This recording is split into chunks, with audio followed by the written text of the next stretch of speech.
dengan tujuan kesehatan ya. Mungkin Bu Esmi sama Ibu di sini bisa dijelaskan masalah ini ya. Sekarang masih ada masalah kecewa gitu ya. Tapi ya sebagai perhatian gitu ya di pandemi kemudian juga doa kita saya juga masih sedang punya. Selamat pagi Pak Zulkarnain. Selamat pagi. Silakan duduk Pak. Alhamdulillah. Saya Pak ya. Saya Ya. Baik, selamat datang di Pusat Daerah Batam. Kali ini kita akan bahas terkait tentang haji di 2022. Silakan Pak. Headsetnya dipakai, mic-nya silakan disesuaikan Pak. Oke, pendengar studio Pusat Daerah Batam dengan narasumber kita sudah lengkap ya pagi ini. Selamat pagi Pak Zulkarnain, silakan menyapa pendengar kita dulu Pak. Selamat pagi, assalamualaikum warahmatullahi wabarakatuh. Waalaikumsalam. Pendengar kami di Pusat Daerah Batam saat ini bukan hanya 2 tahun saja, kita sudah mengudara kembali di Karimun.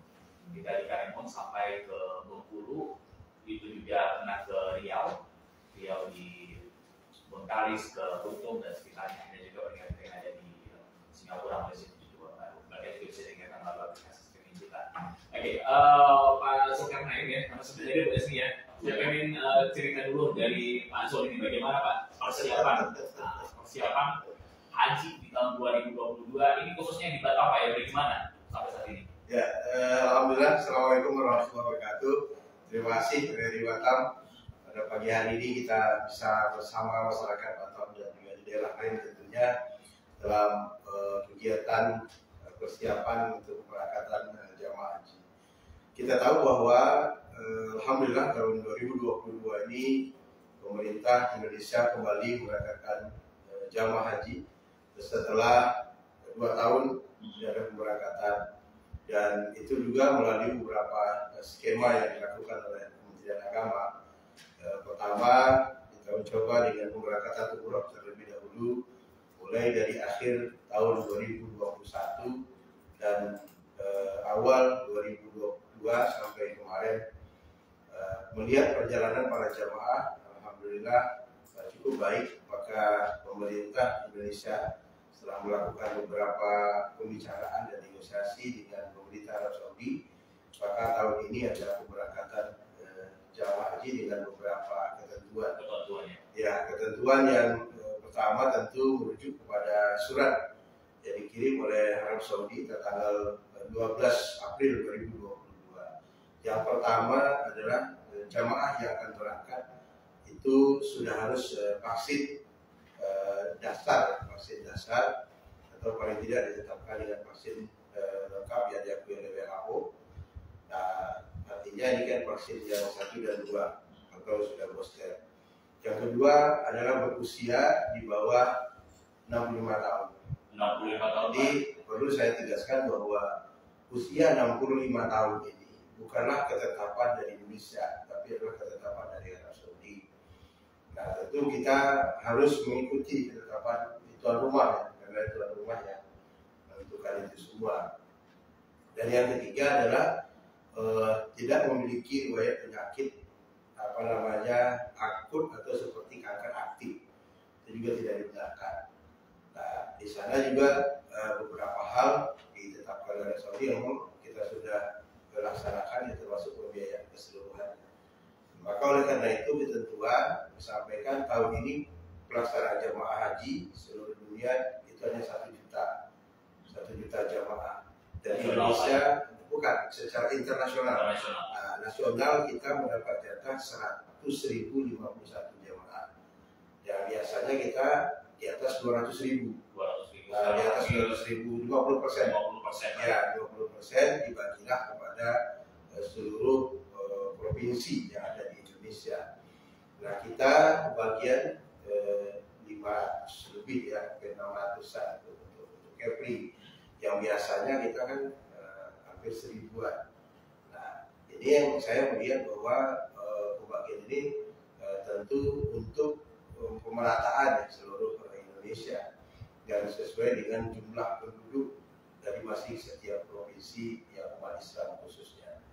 Maka persiapan kita khusus di embarkasi Batam itu alhamdulillah kita sudah siap untuk memberangkatkan jamaah mulai dari kita menyampaikan kepada calon jamaah. Dan calon jamaah ini adalah yang tertunda berangkat pada tahun 2020.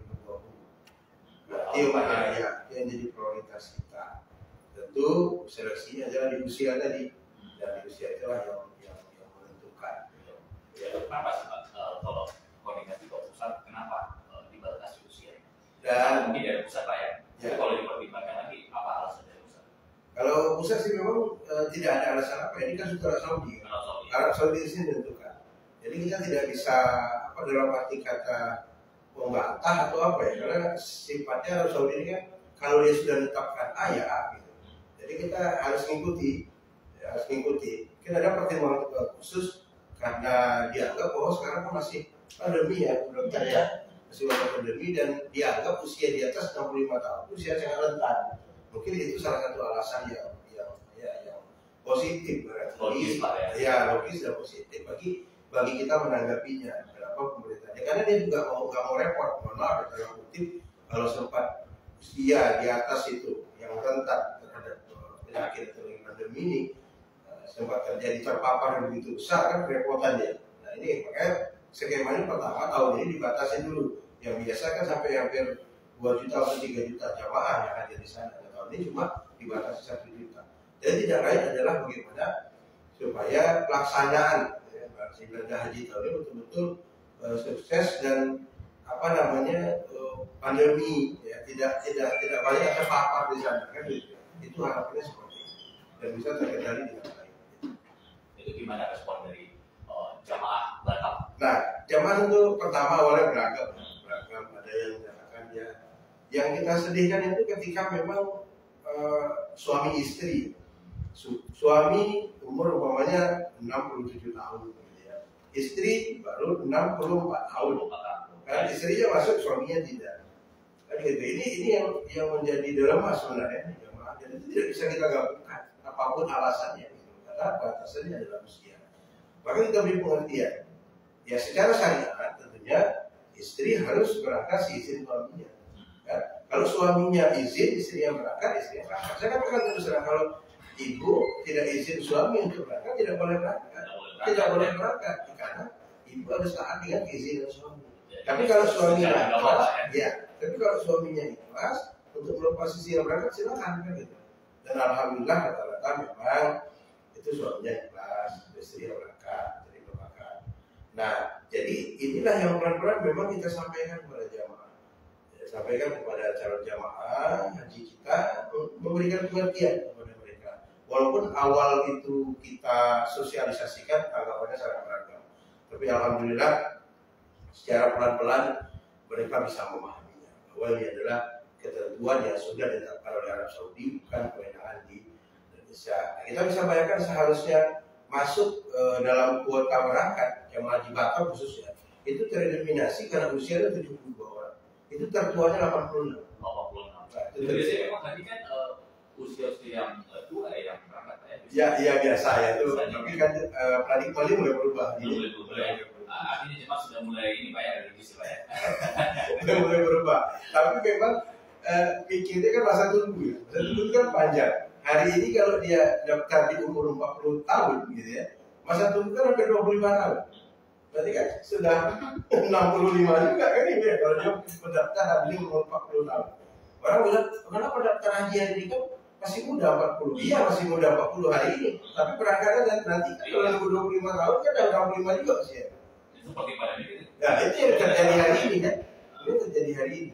Jadi kata tahu kenapa yang berangkat sekarang banyak yang muda gitu. Nah, kalau paradigmanya sekarang ada ya gitu. Ya, jadi istilahnya masyarakat kita sudah mulai religiusnya sudah dapat ya bahwa saya harus menyempurnakan agama saya dengan berangkat haji. Islam saya harus sempurna. Tapi kalau bikin jokes biologisnya mungkin bisa jadi ya umur di Indonesia sudah mulai menurun. Ya itu relatif sih, itu mah bicara kesehatan Pak ya. Iya. Tapi memang kalau kita lihat ya jamaah haji di tahun 2020 ini memang banyak dilema. Satu mereka sudah tertunda. Pas ada pelonggaran dari Arab Saudi mulai berangkat batasan usia. Ini pembelajaran juga nih kalau cari pasangan jangan jauh umurnya jangan jauh-jauh.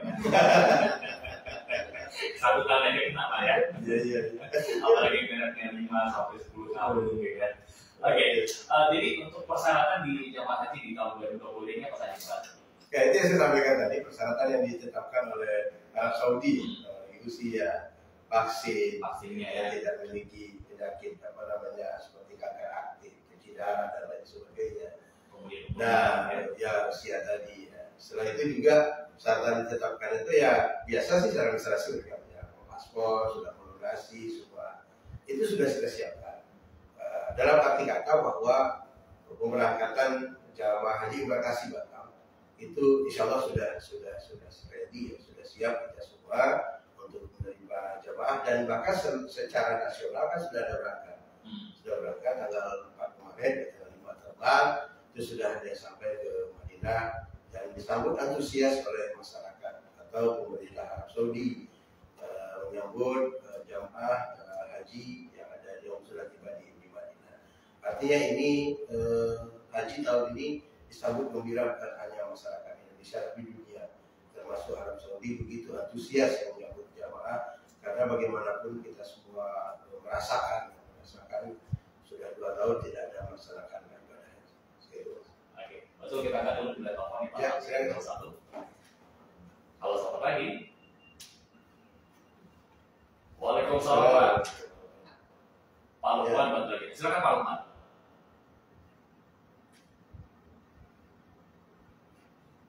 Assalamualaikum warahmatullahi wabarakatuh.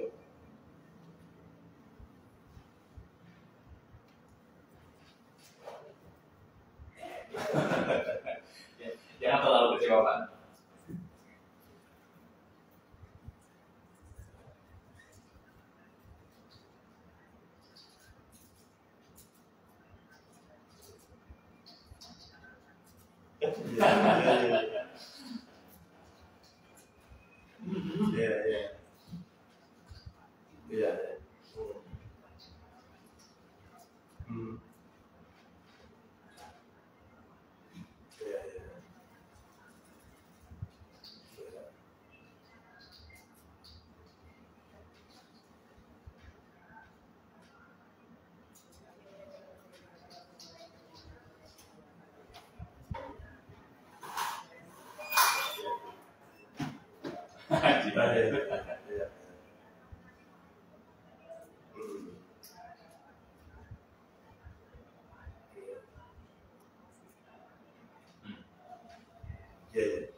Waalaikumsalam warahmatullahi wabarakatuh. Pak Lukman di Baju-Baju. Ya. Kritis memang. Tapi bicara aturan, ya kita kan ikut aturan dari Arab Saudi ya Pak ya. Mungkin dia Pak Lukman di sini berharap tolonglah pemerintah Indonesia ini memberikan buat kedekatan khusus di Arab Saudi supaya ada ketentuan khusus buat Arab Saudi, buat Indonesia, karena bicara tentang Indonesia dan Arab Saudi, Indonesia adalah muslim terbesar di dunia Pak ya. Masa tidak ada kekhususan? Itu mungkin yang menjadi pertanyaan dari Pak Lukman. Itu gimana jawabannya? Ya, baik ya, Pak Lukman, terima kasih. Ini harapan Bapak dengan kita semua itu sama. Dan pemerintah dalam hal ini Kementerian Agama terus melakukan dialog, terus melakukan pendekatan dengan pemerintah Arab Saudi agar jamaah haji khusus Indonesia bisa berangkat dari setiap tahunnya itu bertambah. Kalau normalnya sebelum pandemi itu memang ada penambahan. Biasanya kita kan 220.000 sampai 230.000, dan itu kadang-kadang ada lagi penambahan. Contoh pada tahun kalau nggak salah 2016 atau 2017 itu ada penambahan tiba-tiba 1.000 ditambah. Nah, ketika 1.000 itulah kita menyeleksi mana yang lebih utama. Oh, ternyata yang tua. Kita ranking usia. Nah, kita ranking usia. Saya masih ingat ranking usia ya. Ketika penambahan 1.000 dari Arab Saudi itu memang prioritasnya orang tua. Walaupun dia mendaftar baru tahun itu, tapi usianya masuk dalam kategori lansia, maka dia berangkat. Nah, itu yang upaya yang kita lakukan. Nah, tetapi pada 2 tahun ini kita tahu bagaimana kondisi dunia. Kondisi dunia dihantam pandemi, semua terkendala. Bukan hanya sekedar ibadah, ya, bukan hanya sekedar ibadah kita berangkat ke Arab Saudi, juga pemberangkatan kemanapun ke negara-negara lain pun kita dibatasi, bahkan tidak diperbolehkan. Nah, pada tahun ini, ya ini sudah melalui beberapa pendekatan, saya katakan tadi skema yang dibuat oleh Kementerian Agama dan Arab Saudi mencoba dulu dengan berangkatkan jemaah umroh. Ada kondisi bagaimana? Baru berangkatkan jemaah haji. Jadi bukan langsung kita coba jemaah haji langsung, tidak. Tapi kita buat skema dulu, tanggal 8 Januari 2022 itu dimulai diberangkatkan jemaah umroh. Berangkatkan jemaah umroh. Terus setiap bulan berangkat itu dievaluasi terus, bahkan melakukan waktu itu kebijakannya adalah satu pintu, semua berangkat lewat pondok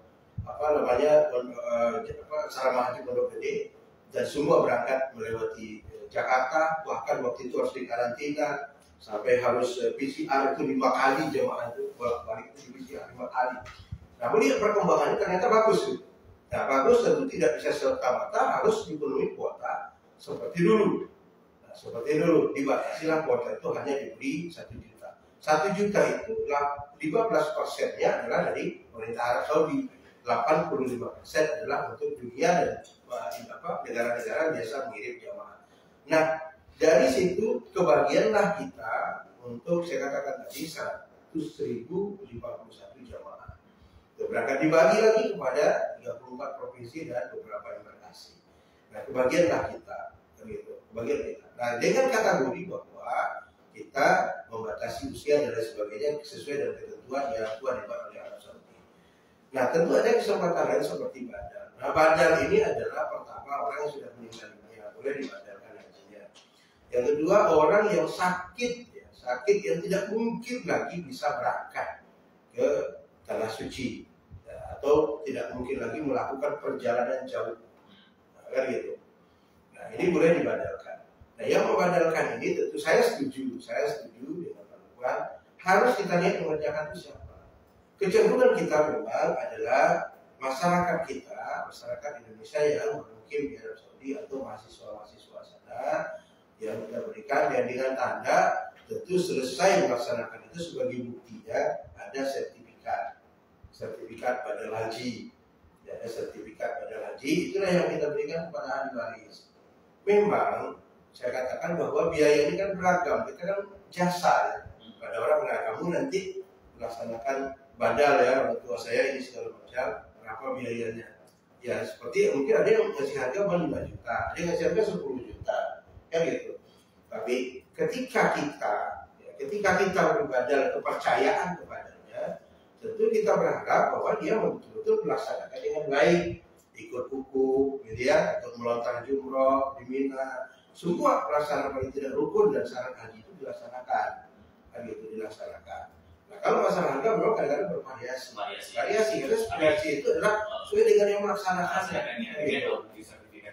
Ya, itu sertifikat yang dibawa oleh petugas kita, ya, petugas kloter umpamanya, atau yang dikirim. Itu boleh nggak sih Pak melakukan dokumentasi? Boleh. Itu bisa jadi salah satu. Bisa. Nah, jadi kita juga harus tahu siapa melaksanakan kesimpulan. Mungkin ketika dia punya komunikasi yang baik dengan keluarga, dia mungkin saya lagi di Mina, ya, saya lagi hukum di Arafah, itu bisa saja Pak. Tidak ada masalah. Nah, ini yang salah. Iya, lebih yakin ya. Karena mungkin kalau saya banyak masyarakat yang berpikir seperti itu. Ya, makanya kita ingin ibadahnya nggak main-main. Iya, terutama yang melaksanakan di sana itu betul-betul orang yang amanah melaksanakannya, bukan hanya dalam tanda kutip mencari uang. Iya, Pak Zul tadi Pak Zul bilang itu ada merupakan skema di tahun sebelumnya Pak ya, terkait haji ini. Namun sayangnya di tahun 2020 ini kita sepenuhnya nih Pak yang di Arab Saudi.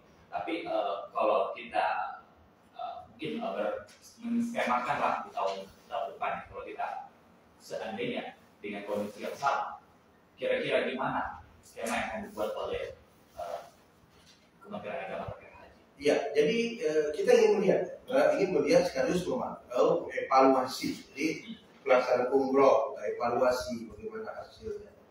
Haji juga kita nanti begitu selesai evaluasi secara menyeluruh seluruh Indonesia, bagaimana kondisi jamaah, bagaimana seluruhnya yang ada di sana, baik itu pemberangkatannya, ya transportasi udara, transportasi darat, embarkasi, akomodasi jamaah di sana, pelaksanaan ibadah jamaah di sana. Makanya di kloter itu, satu kloter itu kan kalau kita dalam penerbangan termasuk kloter besar di embarkasi Batam menggunakan Saudi Airlines, itu rata-rata penerbangan 450 atau di bawah itu. Di kloter pertama nanti 446 orang. Nah itu ada pemimpin satu ketua kloter, satu pemimpin ibadah, satu dokter dan satu perawat.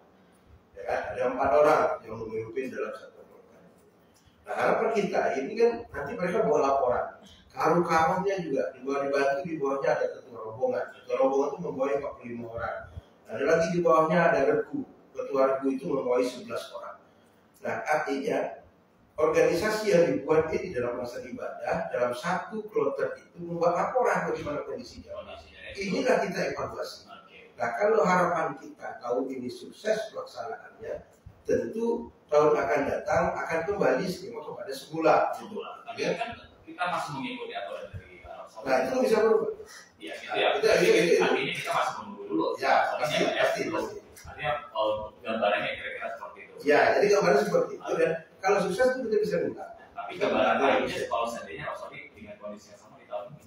Oh ya, kalau itu kita lihat lagi perkembangan. Harapan kita tentu dengan doa kita semua akhirnya kembali dari ke awal ya sebelum pandemi. Ini kan melihat kondisi saat ini kan pandemi masih ada. Apalagi kemarin dihantui dengan cacar monyet yang ya. Nah itu kan orang dunia mulai ribut. Bahkan Arab Saudi sudah mengeluarkan maklumat kepada warganya tidak boleh berpergian di 16 negara. Nah salah satunya Indonesia.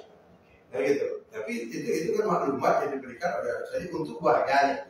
Itu warganya tidak boleh berpergian. Nah artinya Arab Saudi sangat memprotek sekali masalah kesehatan. Ya, pasti, gitu kan? Pasti. Soal proteksi masalah kesehatan, maka mereka sangat hati-hati. Karena menghadirkan 1 juta sampai 2 juta orang itu lolaan ini kan kalau ekstra. Bukan hanya Indonesia saja. Bukan Indonesia saja kan itu. Dari negara-negara lain yang potensi penyakit juga ada, gitu kan? Kalau Indonesia mungkin sekarang kasusnya sudah sangat bagus. Ya, alhamdulillah. Oke, maksud saya beralih dulu ke Dr. Estia. Di asrama haji sendiri untuk pada kesehatan sendiri bagaimana persiapannya sampai di masa ini? Kalau untuk embarkasi asrama haji itu termasuk nanti di situ ada pemeriksaan kesehatan tahap ketiga ya. Jadi nanti sebelum jemaah masuk ke asrama haji terlebih dahulu akan dilakukan PCR ya. Jadi diharapkan nanti memang betul-betul jemaah haji itu sebelum masuk ke asrama haji itu menjaga kesehatannya ya. Jadi sehingga ketika nanti dilakukan pemeriksaan PCR itu tidak ada yang hasilnya positif ya, karena terus terang kalau misalnya hasilnya positif tentu tidak bisa masuk ke asrama haji. Kita tanggal 14 ya, Ya. 14 itu nanti betul-betul jemaah haji masuk ke embarkasi ya. Tanggal 14 ini sudah di sana ya. Sudah masuk ke asrama. Itu dengan sudah hasil tes kesehatan atau di situ baru tes? Hasil PCR dulu ya. 13. Jadi diharapkan nanti semua hasil pemeriksaan kesehatan khususnya PCR itu negatif. Jadi sehingga jemaah nanti bisa langsung masuk ke embarkasi asrama haji sekitar tanggal 14 ya, sebelum pemberangkatan haji tanggal 15. Jadi nanti seandainya ada jemaah yang positif ya, jadi harus melewati karantina terlebih dahulu itu selama kurang 5 hari. 5 hari di karantina dulu, kemudian nanti dilakukan lagi tes PCR kembali. Jika hasilnya negatif baru kemudian bisa masuk ke embarkasi. Tapi kalau kita melihat dari Arab Saudi kan mereka kan sebenarnya bukan takut ke COVID-nya saja, sekarang kerentanan mereka. Bagaimana kalau sebenarnya mereka itu memiliki penyakit bawaan, tapi dalam persyaratan mungkin masih diperbolehkan dalam perjalanan, itu gimana? Jadi sebelum para calon melewati tahapan pemeriksaan, mulai dari pemeriksaan tahap 1, pemeriksaan tahap 2, yang terakhir di embarkasi tahap ketiga. Nah itu pemeriksaan kesehatan haji tahap 1 itu dilakukan oleh tim kesehatan haji yang ada di puskesmas. Ya, jadi disitulah kita jaring jemaah-jemaah yang termasuk kategori risiko tinggi atau yang tidak kategori tinggi. Nah kemudian setelah itu kita jaring, kita lakukan pembinaan kesehatan untuk jemaah haji. Kemudian kita lakukan lagi pemeriksaan kesehatan haji tahap kedua. Nah di sini baru kita tetapkan apakah jemaah haji itu istiqoah atau tidak. Ya, jadi istiqoah itu maksudnya jemaah haji mampu secara fisik, kemudian mental juga ya untuk berangkat haji. Ya, nanti di situ bisa kita kategorikan apakah jemaah ini masuk kriteria memenuhi syarat istiqoah ataukah dia memenuhi syarat istiqoah dengan pendampingan ya, atau tidak memenuhi syarat kesehatan haji untuk sementara, ada yang sama sekali tidak memenuhi syarat kesehatan untuk haji. Ini yang tidak bisa. Apa standar kesehatan untuk bisa berangkat haji? Jadi standar kesehatan yang pertama itu istiqoah, ya, istiqoah kesehatan haji, ya. Kemudian sudah divaksinasi lengkap, ya, baik itu meningitis, kemudian syarat lagi dari Kementerian Kesehatan Arab Saudi itu ada untuk vaksinasi COVID, ya, sudah lengkap. Kemudian satu lagi dari pemerintah mungkin seluruh peserta dalam jemaah ini harus sudah terdaftar sebagai peserta BPJS aktif. Wah, ini persyaratan wajib terbaru nih ya. Ya, sudah memiliki BPJS aktif karena nanti apapun kejadian kesehatan di sana akan dijaga oleh BPJS. Ini buat masyarakat untuk jamaah, calon jamaah juga yang dari daerah ya. Di daerah kayaknya ini ya jarang ya kayaknya kabarnya kemarin ya BPJS Pak ya. Jadi harus segera dibuat ya agar bisa berangkat haji. Dan sebelum ke pemeriksaan di embarkasi di Kota Batam itu pengecekannya kalau dulu di mana? Pertama pemeriksaan kesehatan tahap awal itu di puskesmas ya. Jadi jemaah haji yang sudah masuk ke dalam kelompok haji yang berangkat misalnya itu kita lakukan pemeriksaan ya. Pemeriksaan itu pemeriksaan fisik juga, pemeriksaan penunjang, laboratorium, itu semua kita lakukan pemeriksaan. Jadi nanti jemaah haji datang ke puskesmas, di mana mereka kita lakukan jadwal check up ya di laboratorium ataupun klinik ya. Kemudian kita lakukan pemeriksaan fisik juga ya, fisiknya mulai dari kepala sampai ke ini ya, semua kita lakukan pemeriksaan. Kemudian kita perhatikan juga pemeriksaan penunjangnya, apakah ada di situ indikasi untuk penyakit tertentu yang mungkin diderita oleh calon jemaah haji, karena rata-rata memang yang berangkat haji ini usianya sudah memasuki lansia ya, walaupun memang ada tren ya berubah ya, mulai berubah usia di bawah 50 sudah mulai mendaftar haji ya. Artinya kalau di embarkasi Batam itu adalah untuk perawatan kesehatan mereka, perawatan penjagaan, pembekalan gitu ya. Karena sebelumnya dari puskesmas sudah semua dulu ya. Yang ketiga itu pemeriksaan tahap 3 itu nanti di embarkasi itu kriteria lain atau tidak layak terbang. Oke. Kalau gitu saya mau bertanya dulu ke dari puskesmas ada Bu Isi ya. Nah, kalau di puskesmas apa ya kegiatan yang ini arahan dari embarkasi Batam untuk menginspirasi kesehatan ini? Terima kasih, Mas Dios. Adapun kegiatan yang dilakukan di puskesmas ya, terdiri dari pembinaan dari tengah itu sudah kita persiapkan para jamaah itu dalam bentuk promotif dan preventif. Contohnya seperti jamaah sudah kita latih namanya tes kebugaran, itu bisa membantu untuk agar jamaah sudah dari tanah sudah persiapkan fisiknya agar bugar dan fit untuk nanti beribadah di tanah suci. Nanti itu ada ketentuannya dan itu juga bisa dilakukan jamaah di tempat masing-masing.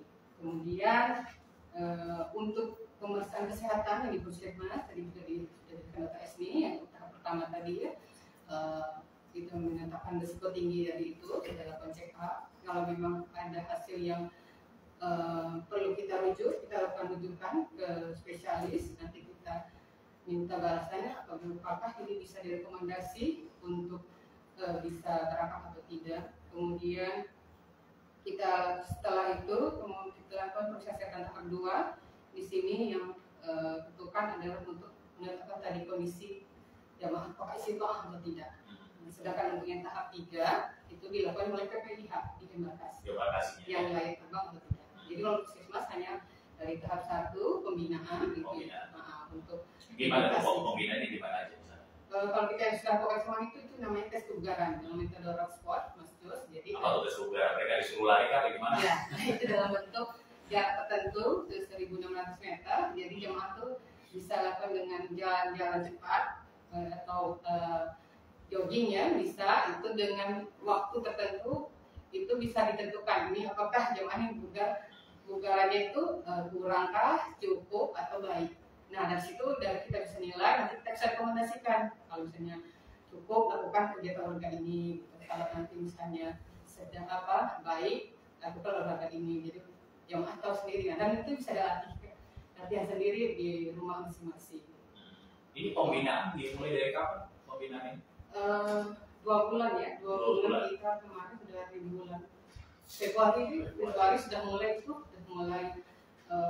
jamaah kita mendapat data dari kesehatan ini jamaah yang fit untuk berangkat tahun ini.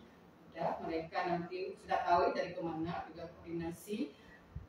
Mereka tidak tanpa puskesmas minta form untuk pemeriksaan kesehatan MCO. Nah, kita buka pemeriksaan kesehatan ke rumah sakit yang lengkap MCO-nya. Kemudian nanti hasilnya dibawa lagi ke puskesmas. Nah, setelah kita melihat hasil pemeriksaan jamaah tersebut. Artinya stamina-nya kesehatannya juga selama 2 bulan itu akan dilatih supaya lebih meningkat gitu ya, supaya bisa mengikuti kesehatan. Tapi kalau saya ini ya pengalaman dalam olahraga ya untuk memulai biasanya 2 bulan itu terlalu singkat. Harusnya lebih diperpanjangkan ya, apalagi dengan usia yang dari 50 tahun ke atas kayaknya. Ini menjadi sebuah perhatian seharusnya. Ya, jadi sebetulnya kita ada program bersama dinas kesehatan masuk puskesmas juga. Istilah kita tuh di Kementerian Agama ada senam sehat haji. Senam sehat haji itu sebetulnya hanya kita sama dikatakan oleh dokter bahwa hanya pengantar saja bagi mereka. Ya setiap hari mereka hanya melakukan sendiri gitu, secara mandiri. Nah kita juga tidak menyarankan kalau udah umur 50 tahun ke atas itu olahraga yang berat-berat. Jadi memang sudah rutin dia lakukan gitu. Itu juga kita tidak sarankan. Mereka ya harus rutin cek kesehatannya, olahraga yang teratur, ya istirahat yang cukup, apalagi kan kondisi hari ini saat ini ya di Arab Saudi itu kan panas ya sekarang hampir 50 dan itu saya pernah mengalami umroh di bulan puasa itu sampai 50 derajat itu memang cukup luar biasa dan kita tidak pernah mengalami itu kan di daerah kita sendiri. Ada 2 hal yang memang agak rentan. Pertama adalah perbedaan waktu. Jadi di awal-awal kita ke sana memang itu terasa benar. Terasa. Kenapa saya katakan terasa? Ya di sana kita mungkin habis maghrib atau sholat isya gitu ya. Di sini sudah jam 12 malam, seharusnya kita sudah tidur. Itu kantuknya luar biasa. Itu beberapa hari penyesuaian adaptasi itu memang terasa benar. Yang pertama. Kedua memang kondisi panas. Panas ini keluar dari masjid umpamanya 7 pagi saja jam 8 itu sudah menyengat sekali panasnya, sudah sangat menyengat sekali. Makanya jemaah pertama kita sarankan untuk mereka senantiasa menjaga kesehatan, mengkonsumsi air putih yang banyak, setelah itu tidak konsumsi yang dingin-dingin ya Bu ya. Itu terus kita edukasi kepada jemaah. Justru itu ya tenggorokan nanti. Ya. Jadi kalau di Masjid Haram itu kan ada termos air minum, air zam-zam itu ada 2, ada yang dingin, ada yang biasa. Kita sarankan jamaah minum biasa saja dengan yang dingin. Jadi tidak baik di kondisi, saya kira menurut kondisi panas begitu, minum yang dingin-dingin. Walaupun itu sangat menggoda sekali ya panas. Butuh ekses. Ya. Dan banyak konsumsi buah. Gitu ya. Jadi memang kalau dari berkasnya memang 2 bulan Pak ya untuk pembinaannya. Tapi kalau sebisa mungkin ya carilah informasi bagaimana menjaga kesehatan ya, karena kegiatan di sana memang belum lagi suhunya, terus lagi perubahan waktunya dan cuaca di sana itu Pak ya, itu akan membuat badan kita mungkin stres gitu menghadapi perubahan iklim secara tiba-tiba. Nah biasanya dokter ini kalau di jamaah haji biasanya apa saja sih biasanya penyakit mereka yang diderita? Selama saya melakukan pemeriksaan kesehatan haji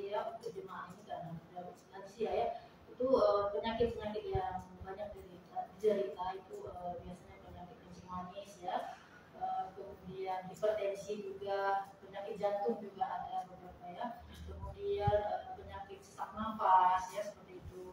Kemudian penyakit infeksi saluran pernafasan juga ada. Kemudian diare, kelelahan ya. Bahkan juga ada penyakit gangguan stres. Gangguan stres itu juga banyak diderita oleh jemaah haji. Serta penyakit-penyakit yang didapat dari Arab Saudi sendiri, misalnya MERS-CoV, kemudian meningitis atau heart stroke atau virus Zika seperti itu. Stres ini memang menjadi salah satu perhatian juga ya Pak, karena perubahan tidak bisa tiba-tiba saat ya. Itu bagaimana? Kenapa selain mungkin perubahan itu apa saja sih Bu Mesty yang membuat jemaah itu bisa stres?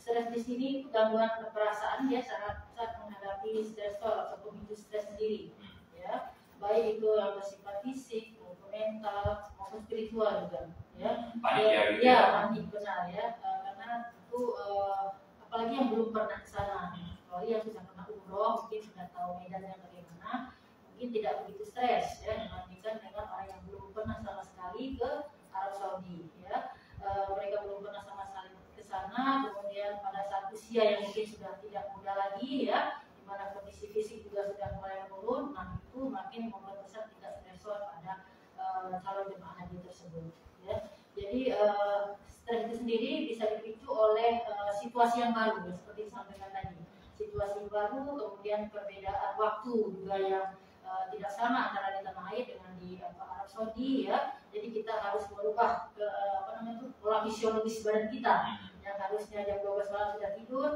ternyata di sana tidak bisa, itu malah harus aktivitas ya. Itu juga menjadi salah satu pemicu stres. Kemudian bukan hanya dari Indonesia, di sana juga seluruh dunia, otomatis pasti dari lautan manusia di sana ya. Nah itu juga menjadi salah satu pemicu stres.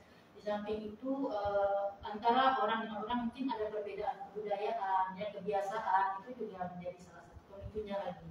Kemudian cuaca juga bisa menyebabkan stres di sana ya, cuaca yang begitu ekstrim, maksudnya perubahan cuaca yang tiba-tiba ya. Kalau di sini kan relatif stabil seperti itu ya, kalau di sana mungkin ada perubahan cuaca yang ekstrim yang bisa membuat menjadi salah satu penyebab pemicu stres di sana ya. Kemudian mungkin bisa jadi jemaah sudah merasa stres dulu ketika tahu pembukaannya jauh dari Masjidil Haram. Nah seperti itu, jadi sudah membayangkan capeknya perjalanannya seperti itu. Di bawah terik matahari harus berjalan demikian jauh seperti itu sudah stres duluan ya, seperti itu. Ketika tahu pembukaannya jauh, dia sudah stres dulu. Itu juga salah satu faktor-faktor pemicu ya. Pemicu awal untuk terjadinya stres kemudian ya, karena kita belum melaksanakan ibadah hajinya benar di tanggal 10 Zulhijjah ya, jadi di situ saja sudah mulai stres dulu. Untuk menyerah sebelum perang ya? Iya. Bukan menyerah hampir. Ya, nah kemudian banyak sebab terus lagi mungkin antrian ya, itu juga jadi salah satu pemicu stres juga. Kita kalau misalnya antri itu pasti otomatis emosi kita mulai tidak stabil, mulai meningkat ya. Apalagi kondisi kita lagi capek seperti itu, nah itu pasti menjadi salah satu pemicunya. Artinya adaptasi kebiasaan itu yang membuat mereka stres. Tapi ada yang bikin lebih stres Bu. Yang bikin mereka lebih stres. Dan nggak jadi ikut dengan pasangan dengan. Itu jadi salah satu ya. Takutnya nanti itu menjadi salah satu sebab ya nanti ya. Itu jadi catatan baru. Iya, catatan baru ya. Betul. Harusnya ada pendamping ya. Ya, ini malah pendampingnya tinggal misalnya seperti itu juga jadi salah satu faktor. Oke. Kita bacakan dulu pesan yang sudah dikirim KPK kita di 0811 di 78151. Ini ada baru di Bepom. Vaksin COVID-19 makin kesini terasa makin penting. Bahkan untuk berangkat haji juga tadi harus sudah divaksin. Apakah syarat untuk haji harus 2 kali atau 3 kali vaksin? Kalau harus booster, bagaimana dengan masyarakat yang vaksin dosis ketiganya sudah tidak ada lagi? Apakah booster berbeda vaksin dosis pertama dan kedua dengan booster? Kemudian karena beberapa kawan saya yang Moderna kabarnya sulit mencari booster Moderna. Nah ini kemudian ada Bu Raja, kalau di puskesmas di Ban di Tiba Baru ada hal berbeda apa untuk pemeriksaan calon jemaah haji tahun ini? Ini buat Ibu di sini nanti ya. Puskesmas gimana? Ada perbedaan nggak dengan daerah lain? Kemudian ini ada Mitra di Batam Center. Semoga jemaah haji Indonesia khususnya di Batam selalu dalam keadaan sehat dari berangkat hingga tiba nanti di tengah musim cuaca panas ekstrim seperti tahun ini, apakah jamaah mendapatkan multivitamin tambahan dari petugas medis untuk bekal selama ibadah di tanah suci? Oke, ini melihat cuaca di sana memang lagi tinggi, Pak ya, lagi suhunya lagi tinggi. Ada nggak multivitamin dari Bekasi? Oke, pertama mungkin ini dari ke Pak Zul ya. Ini terkait tentang vaksinasi. Nah, itu gimana? Ya, jadi kalau vaksin, ya ini sudah kita tetapkan ya, itu vaksin 1 dan 2 minimal di situ, jadi tidak diwajibkan untuk booster ya Bu ya. Tapi yang sudah booster ya alhamdulillah tidak ada masalah. Jadi untuk vaksin ini vaksin 1 dan 2 itu yang sudah disepakati oleh kita terutama. Nah, yang selanjutnya apakah ada tambahan vitamin dan sebagainya, saya kira ini kan jamaah juga kita himbau yang biasa mengkonsumsi barangkali vitamin ya Bu ya, yang sesuai dengan dia, sesuai dengan kesehatannya, tentu dilakukan pemeriksaan medis terlebih dahulu. Tidak juga semua yang bisa dikonsumsi. Tapi bagi kita Kementerian Agama kerjasama dengan Kementerian Kesehatan dalam hal ini sudah mempersiapkan segala sesuatunya, termasuk juga hal-hal yang biasa ya di penyakit jamaah. Makanya di kloter itu ada 1 orang dokter dan 1 perawat untuk memantau jamaah, dan itu mereka dibekali oleh obat. Ya, mereka dibekali obat, dan sampai sana pun kita ada rumah sakit rujukan di Indonesia. Ya, kalau dokternya tinggal buat laporan saja, kalau obatnya habis tinggal minta, yang gitu.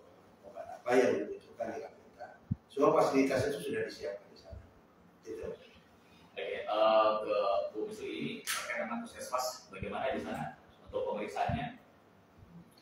Untuk di puskesmas pada dasarnya kita sama ya, siap untuk melakukan pembinaan. Selain tadi saya bilang promotif ya, dan ini seperti sebentar tadi kita juga mempunyai WhatsApp group ya di situ. Nah, situ banyak kita memberikan edukasi pada jemaah, kita selalu sharing tentang kesehatan haji di sana, dan komunikasi banyak lewat dari grup tersebut.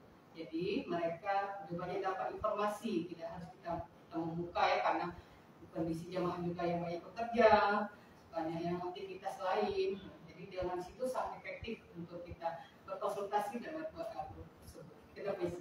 Oke, jadi rutinnya bagaimana kalau untuk calon jamaah haji? Rutinnya kemana dulu? Puskesmas terlebih dahulu, kemudian kemana, terus kemana lagi? Kita kan sudah terdaftar tuh jemaah dan mempunyai nomor telepon semua. Nah, kita situ membuat grup ya, WhatsApp grup. Nah, di situ semuanya Mas, ininya konsultasinya. Jadi pertama ke puskesmas, ini hari pertama ke puskesmas itu ngapain? Ya, mereka itu selalu melapor dulu ke ini, kami dapat dari Kemenak, kami berangkat dari tahun ini Bu, kata dari Kemenak harus melakukan pemeriksaan kesehatan. Nah, dari situ kita juga sudah mendapat data ini, sudah kita catat ini. Kalau misalnya ada tanggal segini jemaah belum ada melapor ya, kita harus hubungi. Dihubungi ya. Iya. Nah, jadi pertama mereka ke puskesmas dulu, kemudian puskesmas ngapain? Mengarahkan mereka kemana? Jadi nanti kita akan memberikan form untuk itu. Pertama itu memang harus medical check up dulu. Medical check up dulu, Iya. mau ngambil form di sana. Iya. Oke, ini medical check up di mana? Puskesmas atau di mana? Atau tidak, nanti itu ke rumah sakit atau klinik yang lengkap untuk pemeriksaan medical check up.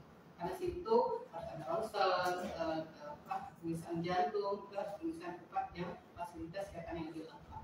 Oke, setelah itu datang lagi ke puskesmas dengan itu Iya. dengan surat kesehatan mereka. Nah, itu kemudian kemana lagi? Nah, dari situ nanti dilihat hasil pemeriksaannya Mas. Nah, kalau memang aman-aman saja, baik, nanti jemaah bisa kembali lagi ke rumah. Kalau memang ada masalah kesehatan itu, baru kita lakukan lagi kerujukan ke ahlinya sesuai dengan keluhan yang dirasakan oleh jemaah itu. Kemudian komunikasi atau masih ada proses lagi di puskesmas? Itu dari kalau sudah lewat tahap 2 sudah selesai, itu nanti akan ke tahap 3 itu baru terbatas. Alhamdulillah sih tahun ini memang sangat antusias ya Pak, memang ditunggu-tunggu ya untuk berangkat jemaah. Jadi tanpa kami menghubungi pun langsung mereka datang ke sana penuh semangat ya, kami lapor, kami ini, dan sebentar aja sudah selesai semuanya proses itu, karena sangat antusias itu, semangat sekali dengan jemaah yang sudah menunggu sekian lama. Mungkin bisa disampaikan ke grup di WhatsApp grup jamaah, mungkin kalau juga di sana juga saat ini lebih tinggi, jadi lebih baik mempersiapkan apa-apa ya maksudnya yang diperlukan untuk dan kesehatan mereka. Ini Ini ada Ridwan Syam, terima kasih sudah hadir. Kemudian juga dari terakhir, Assalamualaikum. Di sana cuaca kan sangat panas. Apakah tips-tips untuk menjaga agar tubuh tetap fit, terutama mengatasi dehidrasi? Terima kasih juga. Ini perlu saya sampaikan juga, dehidrasi itu bukan jadi cuaca panas saja. Di cuaca dingin juga bisa terjadi dehidrasi. Karena tubuh kita tidak transport ingin minum, akhirnya kita lupa minum, akhirnya jadi dehidrasi ya.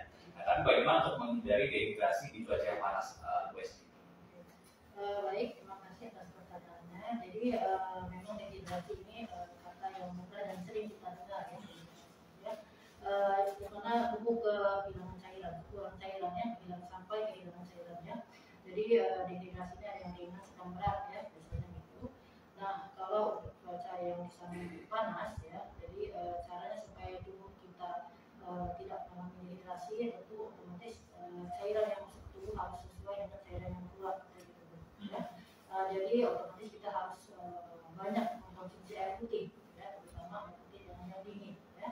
Kemudian sedapat mungkin kita melindungi diri dari penguapan yang ekstrim ya, di keringat itu dengan menggunakan pakaian yang tebal.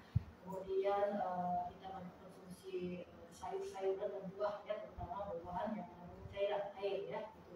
Kemudian jangan lupa kalau bisa bawa pengalir ya, pengalir itu juga merupakan satu cairan pengganti ya, yang mengandung elektrolit lengkap ya, sehingga apa yang dikeluarkan oleh tubuh itu bisa terganti, sehingga kita nanti bisa terhindar dari dehidrasi pada cuaca. Juga saya sampaikan di sini bahwasannya obat-obatan itu ya, terutama obat pribadi itu disiapkan sendiri ya, karena kalau kita mengharapkan hanya dari petugas kesehatan haji, nah nanti mungkin tidak akan bisa terlayani semuanya ya. Jadi kalau bisa persiapkanlah obat-obat sendiri ya, obat-obat sendiri untuk dibawa sendiri ya, kecuali yang sangat yang tidak kita duga di sana kegunaannya.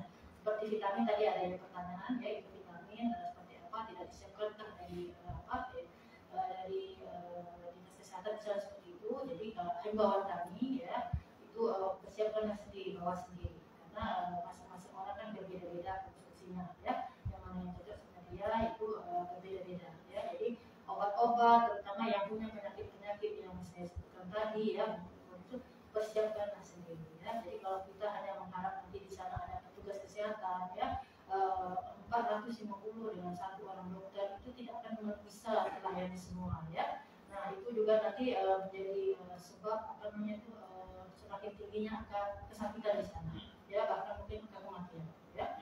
Jangan kita berpikir bahwasanya usia 65 itu usia yang masih aman lah seperti itu ya, masih aman ya seperti itu ya. Kalau sekarang tidak ada. Iya. Kita merasa tidak ada penyakit atau bagaimana ya. Jadi memang kita harus persiapkan ya kesehatan kita, mulai dari keberangkatan. Jangan kita semata-mata berharap kepada petugas kesehatan. Kalau sekarang ada istilahnya itu pemuda jompo. Ya.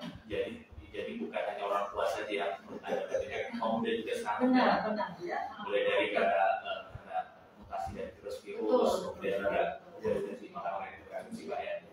Oke, kalau kita mengikuti istilah kalau mengatakan body is temple itu ya. Jadi kita lempar tubuh kita isi lagi dengan hal-hal yang baik biar sehat ya. Oke, sebagai posisi segmen saya minta Pak Zul biasa untuk memberikan sedikit arahan buat jemaah. Kita kembali juga calon-calon jemaah untuk berikutnya. Apa yang harus mereka lakukan? Baik, terima kasih. Pertama tentu saya menyampaikan terima kasih pada RRI Batam ya, pada pagi hari ini saya berbincang tentang masalah haji. Yang kedua, saya ingin menyampaikan kepada seluruh jamaah calon haji tahun ini, khusus Kota Batam dan Provinsi Riau. Pertama adalah kita sudah melaksanakan manasik haji.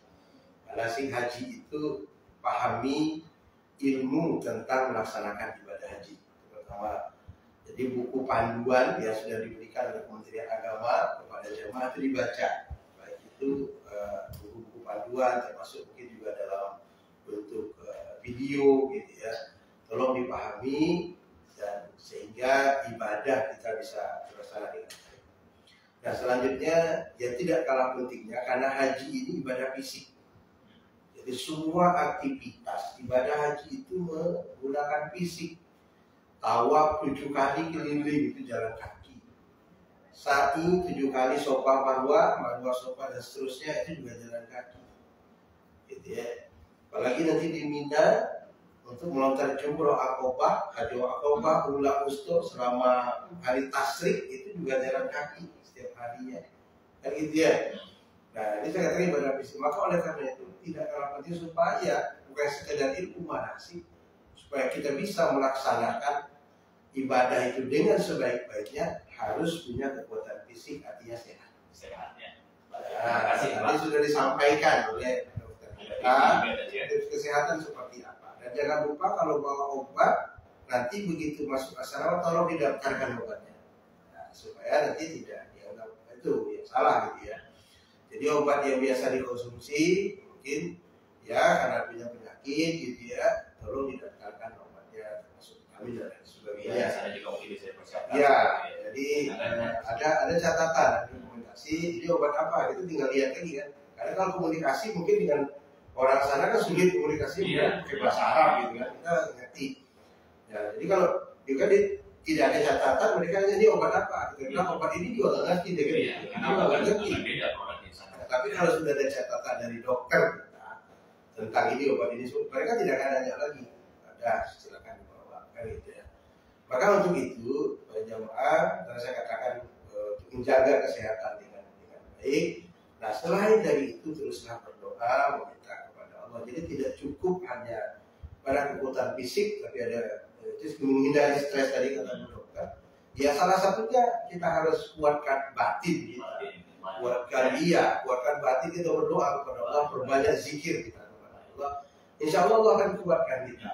Insya Allah akan berikan kemampuan untuk menghadapi masa ibadah. Karena kita tahu bahwa kita hadir ke sana itu adalah duyufur rahman. Maka orang jamaah haji disebut dengan duyufur rahman, para tetamu. Jadi dia ke sana itu Allah yang undang. Ya. Allah yang undang. Maka kita harus ketemu, maka kita harus dekat dengan dia setiap saat dan meminta agar kita tetap dalam keadaan sehat, walafiat gitu ya, dan bisa melaksanakan seluruh rangkaian ibadah haji. Saya kira itu, terima kasih. Terima kasih Pak Sobat, dan terima kasih buat seluruh narasumber kami penanggung jawab program haji Puskesmas, Raja Bismi Nopriana, dokter penanggung jawab program haji Dr. Esmi Hestuti, Kepala Kantor Pendidikan Agama Kota Batam, Dr. Haji Zulkarnain SAG. Terima kasih sudah hadir di Pusat Terkait Batam. Mudah-mudahan jemaah haji kita sesuai dengan topik kita sehat ketika berhaji. Amin. Saya Dr. Wadika dan pengarah acara kami, ada Dr. Mahfud, pengarah teknik ada Risa Liana, 1 dan 3 itu. Kami pamit dan kita dengarkan Voice of Indonesia.